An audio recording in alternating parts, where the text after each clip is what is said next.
ಚಿಂದಿ ಉಡಾಯಿಸೋ ಖಾರ ಬಣ್ಣ ರುಚಿಯನ್ನು ನೀಡುತ್ತದೆ. ಮೆಣಸಿನ ಪುಡಿ ಚಿಂದಿ ಉಡಾಯಿಸೋ ಖಾರ ಬಣ್ಣ ರುಚಿ. ಧರ್ಮಸ್ಥಳದಲ್ಲಿ ಇನ್ನೂ ಒಂದು ವಾರ ನಡೆಯಲಿದೆಯಾ ಶೋಧ ಕಾರ್ಯ. ಅಸ್ಥಿ ಪಂಜರಗಳಿಗಾಗಿ ಇನ್ನೊಂದು ವಾರ ಶೋಧ ನಡೆಯಲಿದೆ. ಮಾಸ್ಕ್ ಮ್ಯಾನ್ ತೋರಿಸುವಂತಹ ಜಾಗಗಳಲ್ಲಿ ಶೋಧಕ್ಕೆ ನಿರ್ಧಾರ. ಯಾವುದೇ ಜಾಗ ತೋರಿಸಿದ್ರೂ ಕೂಡ ಅಗಿಯೋಕೆ SIT ಪ್ಲಾನ್ ಮಾಡಿದೆ. ಈ 15 ಪಾಯಿಂಟ್ ಮಾತ್ರ ಅಲ್ಲ, ಮತ್ತಷ್ಟು ಪಾಯಿಂಟ್ಗಳಲ್ಲಿ SIT ಹುಡುಕಾಟಕ್ಕೆ ಮುಂದಾಗ್ತಾ ಇದೆ. ಇಂದು ಸಹ ಶೋಧ ಕಾರ್ಯ ಮುಂದುವರಿಯಲಿದೆ. ಇದು ಶವಗಳನ್ನು ಹೂತಿಟ್ಟಿರುವಂಥ ವಿಚಾರಕ್ಕೆ ಸಂಬಂಧಪಟ್ಟಾಗ ಏನು ಈ ವ್ಯಕ್ತಿ ಆರೋಪಗಳನ್ನು ಮಾಡಿದ್ದ. ಅದಾದ್ಮೇಲೆ ಈಗ ಎಲ್ಲ ಪಾಯಿಂಟ್ಗಳಲ್ಲೂ ಕೂಡ ಆತ ಹೇಳಿದಂತೆ ಇನಿಷಿಯಲಿ ಈಗ ಪ್ರಾಥಮಿಕವಾಗಿ 15 ಪಾಯಿಂಟ್ ಕೂಡ ಸರ್ಚ್ ಆಗಿದೆ. ಆದರೆ ಇಷ್ಟು ಮಾತ್ರ ಅಲ್ಲದೆ ಇನ್ನಷ್ಟು ಪಾಯಿಂಟ್ಗಳನ್ನು ಆತ ತೋರಿಸಿದ್ರು ಕೂಡ SIT ರೆಡಿ ಆಗಿದೆ. ಅದರಲ್ಲೂ ಈಗ 13ನೇ ಪಾಯಿಂಟ್, ಸೊ ಅಲ್ಲಿ GPR ಮೂಲಕ 13ನೇ ಪಾಯಿಂಟ್ನಲ್ಲಿ SIT ಶೋಧಕ್ಕೆ ಮುಂದಾಗ್ತಾ ಇದೆ. GPR ಗ್ರೌಂಡ್ ಪೆನೆಟ್ರೇಟಿಂಗ್ ರಾಡಾರ್ ಈ ಯಂತ್ರ ಬಂದ ಮೇಲೆ 13ನೇ ಪಾಯಿಂಟ್ಗೆ SIT ಹೋಗುತ್ತೆ. GPR ತರಿಸ್ಕೊಳ್ಳೋ ಬಗ್ಗೆ ಪರಮೇಶ್ವರ್ ಜೊತೆಗೆ ಮಹಾಂತಿ ಅವರು ಚರ್ಚೆ ನಡೆಸಿದ್ದಾರೆ. ಗೃಹ ಸಚಿವರ ಜೊತೆ ಚರ್ಚೆ ಮಾಡಿರುವಂತೆ SIT ಮುಖ್ಯಸ್ಥ. ಸೊ GPR ಬಂದರೆ ಮಣ್ಣನ್ನು ಅಗಿಯದೆ, ಸಿಂಪಲ್ ಭಾಷೆಯಲ್ಲಿ ಹೇಳೋದಾದರೆ ಸ್ಕ್ಯಾನಿಂಗ್ ಹೇಗೆ ಮಾಡ್ತಾರೆ, ಸೊ ಹಾಗೆ ಏನಿದೆ ನೆಲದ ಒಳಗೆ ಅದನ್ನು ಹುಡ್ಕೋದಕ್ಕೆ GPR ಬಳಸಲಾಗುತ್ತೆ. ಒಂದು ಮಾಡರ್ನ್ ಟೆಕ್ನಾಲಜಿ. ಸೊ ಮಣ್ಣನ್ನು ಜಾಸ್ತಿ ಅಗಿಯದೆ ಅಲ್ಲಿ ನೀಟಾಗಿ ಸ್ಕ್ಯಾನ್ ಮಾಡ್ತಾ ಏನಾದರೂ ವಸ್ತು ಇದೆಯಾ, ಸೊ ಅದನ್ನು ಫೈಂಡ್ ಔಟ್ ಮಾಡೋಕ್ಕೆ ಹೆಲ್ಪ್ ಆಗುತ್ತೆ GPR. ನೀವು ಅದನ್ನು ನೋಡ್ತಾ ಇದ್ದೀರಾ. ಸೊ ಅಲ್ಲಿ ಸ್ಕ್ಯಾನ್ ಮಾಡಿದಾಗ ಈ ಮಿಷಿನ್ ಮೂಲಕ ಆ ಮಾನಿಟರ್ನಲ್ಲಿ, ಆ ಟ್ಯಾಬ್ನಲ್ಲಿ ಗೊತ್ತಾಗುತ್ತೆ ಒಳಗಡೆ ಏನಿದೆ ಅಂತ. ನಂತರ ಅದನ್ನು ಲ್ಯಾಬಿಗೆ ತಗೊಂಡು ಹೋಗಿ ಸಿಸ್ಟಮಲ್ಲಿ ಕನೆಕ್ಟ್ ಮಾಡಿ ನೋಡಿದಾಗ ಏನಾದರೂ ಇದೆಯಾ ಏನು ಅನ್ನೋದ್ರ ಬಗ್ಗೆ ಒಂದಷ್ಟು ಮಾಹಿತಿ ಸಿಗುತ್ತೆ.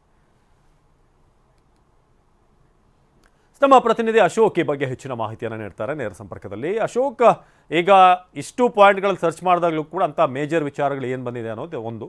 ಇನ್ನೊಂದು ಕಡೆ ಈಗ GPR ಬಳಸಬೇಕು ಅಂತ ಫ್ರಮ್ ಡೇ 1 ಒಂದು ಒತ್ತಾಯ ಇತ್ತು. ಈಗ 13ನೇ ಪಾಯಿಂಟಲ್ಲಿ ಅದನ್ನು ಬಳಸಲಾಗುತ್ತೆ ಅಂತ. ಈ ಕ್ಷಣಕ್ಕೆ ಏನು ಅಪ್ಡೇಟ್ ಇದೆ ಈ ಒಂದು ವಿಚಾರಕ್ಕೆ ಸಂಬಂಧಪಟ್ಟ ಹಾಗೆ ಅಶೋಕ್?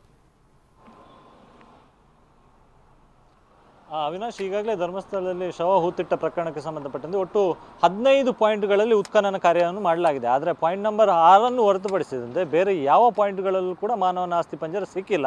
ಸೊ ನಿನ್ನೆ ಕೂಡ SIT ಕಾರ್ಯಾಚರಣೆ ಬಹಳಷ್ಟು ನಿಗೂಢವಾಗಿತ್ತು. ಆದರೆ ಅಲ್ಲಿ ಟ್ವಿಸ್ಟ್ ಪಡ್ಕೊಂಡಿದ್ದಂಥದ್ದು ಹೊಸದಾಗಿ ನಿನ್ನೆ ಒಂದು 15ನೇ ಪಾಯಿಂಟನ್ನು ಗುರುತು ಮಾಡಿ, ಅಲ್ಲಿ ಪಾಯಿಂಟ್ ಗುರುತು ಮಾಡಿದ್ದು ಕೂಡ ನಿನ್ನೆ, ಮತ್ತು ಉತ್ಖನನ ಕಾರ್ಯ ಕೂಡ ನಿನ್ನೆ ಮಾಡಲಾಯಿತು. ಆದರೆ ಆ 15ನೇ ಪಾಯಿಂಟ್ನಲ್ಲೂ ಕೂಡ ಯಾವುದೂ ಕೂಡ ಸಿಕ್ಕಿರಲಿಲ್ಲ. ಒಟ್ಟು ಈ 15 ಪಾಯಿಂಟ್ಗಳಲ್ಲಿ 13 ಪಾಯಿಂಟ್ ಇನ್ನು 13ನೇ ಪಾಯಿಂಟ್ ಇನ್ನೂ ಕೂಡ ಪೆಂಡಿಂಗ್ ಇದೆ. ಅದಕ್ಕೆ ಪ್ರಮುಖವಾಗಿ ರೀಸನ್ ಇರ್ತಕ್ಕಂಥದ್ದು ಆ 13ನೇ ಪಾಯಿಂಟ್ ಬಹಳಷ್ಟು ವಿಸ್ತಾರವಾಗಿದೆ. ಅದರ ಜೊತೆಗೆ ಅಲ್ಲಿ ಕಿಂಡಿ ಅಣೆಕಟ್ಟು ಕೂಡ ಇದೆ. ಸೊ ಅಲ್ಲಿ ಆ ಮಾನವ ಶ್ರಮ ಅಥವಾ ಹಿಟಾಚಿಯನ್ನು ಬಳಸಿ ಏನಾದರೂ ಉತ್ಖನನ ಮಾಡಿದರೆ ಆ ಒಂದು ಕಿಂಡಿ ಅಣೆಕಟ್ಟಿಗೆ ಡ್ಯಾಮೇಜ್ ಆಗುವಂಥ ಸಾಧ್ಯತೆ ಕೂಡ ಇದೆ.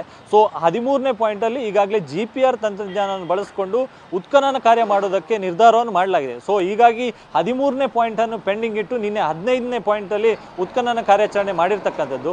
ಸೊ ಅಲ್ಲಿ GPR ತಂತ್ರಜ್ಞಾನವನ್ನು ಬಳಸುವ ಬಗ್ಗೆ ಈಗಾಗಲೇ ಸರ್ಕಾರದ ಮಟ್ಟದಲ್ಲಿ ಚರ್ಚೆ ನಡೆದಿದೆ. ಸೊ SIT ಮುಖ್ಯಸ್ಥರಾಗಿರ್ತಕ್ಕಂಥ ಪ್ರಣವ್ ಮೋಹಂತಿ ಅವರೇ ಗೃಹ ಸಚಿವರ ಜೊತೆ ಮಾತುಕತೆಯನ್ನು ನಡೆಸಿದ್ದಾರೆ. ಇನ್ನೇನು ಕೆಲವೇ ದಿನಗಳಲ್ಲಿ ಆ GPR ತಂತ್ರಜ್ಞಾನದ ಆ ಯಂತ್ರ ಏನಿದೆ ಅದು ಧರ್ಮಸ್ಥಳಕ್ಕೆ ಬರಲಿಕ್ಕಿದೆ. ಪ್ರಮುಖವಾಗಿ ಅದನ್ನು ಯಾವ ರೀತಿಯಾಗಿ ಎಲ್ಲಿಂದ ತರಿಸ್ಕೊಳ್ಬೇಕು ಎನ್ನುವಂಥ ನಿಟ್ಟಿನಲ್ಲಿ ಪ್ರಾರಂಭದಲ್ಲಿ ಚರ್ಚೆ ಆಯಿತು. ಇದರ ಜೊತೆಗೆ ಎಕ್ಸ್ಪರ್ಟ್ಗಳ ಒಪಿನಿಯನ್ ಕೂಡ ತೆಗೆದುಕೊಳ್ಳಲಾಯಿತು. ಸೊ ಹೀಗಾಗಿ ಇವತ್ತು ಕೂಡ ಕಾರ್ಯಾಚರಣೆ ಮುಂದುವರಿಯುತ್ತೆ. ಇವತ್ತು ಬಹುತೇಕ ಡೌಟ್ ಇದೆ ಆ ಯಂತ್ರ ಬಂದಿರೋದು. ಸೊ ಇವತ್ತು ಮತ್ತೆ ಹೊಸದಾಗಿ ಪಾಯಿಂಟನ್ನು, ಅಂದರೆ ಅನಾಮಿಕ ದೂರುದಾರೆಯಿಂದನೇ ಆತ ಪ್ರಾರಂಭದಲ್ಲಿ 13 ಪಾಯಿಂಟ್ ಅಷ್ಟನ್ನು ಮಾತ್ರ ಗುರುತಿಸ್ಕೊಳ್ತಿದ್ದಂತೆ. ಈಗ ಆತ ಮತ್ತೆ ತನ್ನ ಅಭಿಪ್ರಾಯವನ್ನು SIT ಅಧಿಕಾರಿಗಳ ಮುಂದೆ ಹೇಳಿರ್ತಕ್ಕಂಥದ್ದು ಇನ್ನಷ್ಟು ಪಾಯಿಂಟ್ಗಳನ್ನು ಶೋಧ ಮಾಡಬೇಕು ಅಂತೇಳಿ. ಸೊ ಆ ನಿಟ್ಟಿನಲ್ಲಿ SIT ಅಧಿಕಾರಿಗಳು ಈಗ ತನಿಖೆ ಮುಂದಾಗಿರ್ತಕ್ಕಂಥದ್ದು. ಆತ ಎಲ್ಲೆಲ್ಲಿ ಪಾಯಿಂಟ್ ಹೇಳ್ತಾನೆ ಅಲ್ಲಿ ಎಲ್ಲ ಕಡೆಗಳಲ್ಲೂ ಕೂಡ ಶೋಧ ಕಾರ್ಯವನ್ನು ನಡೆಸೋದಕ್ಕೆ ನಿರ್ಧಾರವನ್ನು ಕೂಡ ಮಾಡಲಾಗಿದೆ. ಸೊ ಈ ಕಾರ್ಯಾಚರಣೆ ಇನ್ನಷ್ಟು ದಿನಗಳ ಕಾಲ ಮುಂದುವರಿಯುವಂತ ಸಾಧ್ಯತೆ ಇದೆ. ಈಗ GPR ಬಳಸಬೇಕು ಅಂತ ಏನಿದೆ, ಈಗ ಎಲ್ಲಿ ಅವೈಲೇಬಲ್ ಇದೆ, ಎಲ್ಲಿಂದ ಬರುತ್ತೆ ಅದು, ಜೊತೆಗೆ ಅದಕ್ಕೆ ಇಷ್ಟು ಬಾಡಿಗೆ ಅನ್ನೋದಿದೆ, ಅದಕ್ಕೆ ಆಪರೇಟ್ ಮಾಡೋರು ಬೇಕು. ಸೊ ಇದರ ಬಗ್ಗೆ ಏನು ವ್ಯವಸ್ಥೆ ಆಗಿದೆ, ಎಲ್ಲಾದರೂ ಮಾತುಕತೆ ಆಗಿದೆಯಾ?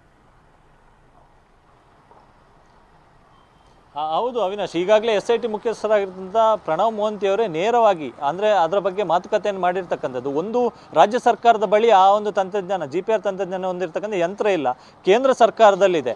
ಆದರೆ ಕೇಂದ್ರ ಸರ್ಕಾರಕ್ಕೆ ಪತ್ರ ವ್ಯವಹಾರವನ್ನು ಮಾಡಬೇಕು. ಸೊ ಪತ್ರ ವ್ಯವಹಾರ ಮಾಡಿ ಅಲ್ಲಿಂದ ಬರೋದಕ್ಕೆ ಒಂದಷ್ಟು ಸುಮಾರು 4 ತಿಂಗಳ ಕಾಲ ಸಮಯಾವಕಾಶ ಬೇಕು ಅಂತೇಳಿ ಈ ಹಿಂದೆ ಹೇಳಲಾಗಿತ್ತು. ಸೊ ಹೀಗಾಗಿ ಅಲ್ಲಿಂದ ಬರೋದು ತಡ ಆಗುತ್ತೆ. ಅಲ್ಲಿವರೆಗೂ ಕೂಡ ಕಾರ್ಯಾಚರಣೆಯನ್ನು ಮುಂದೂಡೋದಕ್ಕೆ ಸಾಧ್ಯ ಆಗೋದಿಲ್ಲ.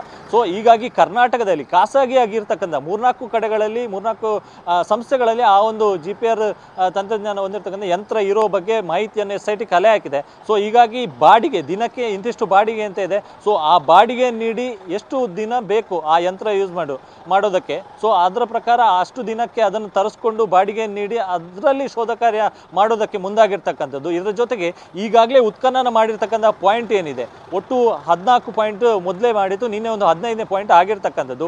ಅಲ್ಲಿಯೂ ಕೂಡ ಸುತ್ತಮುತ್ತಲಿನ ಪ್ರದೇಶದಲ್ಲಿ ಈ ಒಂದು ಯಂತ್ರವನ್ನು ಬಳಸ್ಕೊಂಡು ಅಲ್ಲೇನಾದರೂ ಕುರು ಸಿಗುತ್ತಾ ಈ ನಿಟ್ಟಿನಲ್ಲಿ ಕೂಡ ಶೋಧ ಕಾರ್ಯ ಮಾಡೋದಕ್ಕೆ SIT ನಿರ್ಧಾರ ಮಾಡಿದೆ. ಒಟ್ಟಿನಲ್ಲಿ ಯಂತ್ರ ಈ GPR ತಂತ್ರಜ್ಞಾನ ಹೊಂದಿರತಕ್ಕಂಥ ಯಂತ್ರ ಬಂದ ಬಳಿಕ ಇದೆಲ್ಲವೂ ಕೂಡ ನಿರ್ಧಾರ ಆಗುತ್ತೆ. ಆದರೆ SIT ಈಗಾಗಲೇ ಒಂದು ಬ್ರೀಫ್ ಆಗಿ ಒಂದು ಪ್ಲಾನ್ ಅನ್ನು ಮಾಡ್ಕೊಂಡಿದೆ, ಯಾವ ರೀತಿಯಾಗಿ ಆ ಯಂತ್ರ ಬಂದಾದ ಬಳಿಕ ಎಲ್ಲೆಲ್ಲಿ ಶೋಧ ಕಾರ್ಯವನ್ನು ಮಾಡಬೇಕು.